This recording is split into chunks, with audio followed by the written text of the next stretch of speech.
नाज़रीन आगे बढ़ें और खबर शामिल करें साहिवाल से। साहिवाल जिला भर में चोरी डकैती की वारदातें बढ़ने की वजह से डाकू राज कायम हो गया। वारदातों पर काबू पाने में पुलिस नाकाम हो चुकी, जिसकी वजह से शहरी अदम तहफ़्फ़ुज़ का शिकार हैं। मज़ीद जानते हैं राना जुल्फ़िकार सरवर की इस रिपोर्ट में।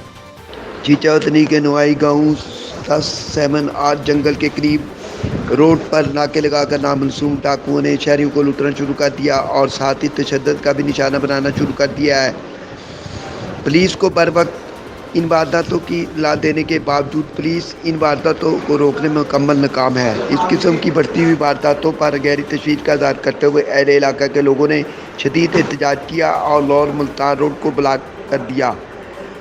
रोज़मर्रा की बढ़ती तो वारदातों पर काबू पा पाने और गहरी तशवीश का इज़हार करते हुए अहले इलाका के लोगों और दीगर ज़िंदगी की तमाम शोबों से तल्लुक़ रखने वाले कसीर अफराद ने RPO साहिवाल DPO साहिवाल से मुतालबा करते हुए कहा कि जराइम की रफ्तार को कंट्रोल करने के लिए ठोस बुनियाद पर इक़दाम किए जाएँ और गफलत बरतने वाले पुलिस अफसरान और मुतल्लिक़ा थाना इंचार्ज के खिलाफ सख्त एक्शन लिया जाए। Report Rana Zulfiqar Sarwar, district bureau chief, Haq news Sahiwal.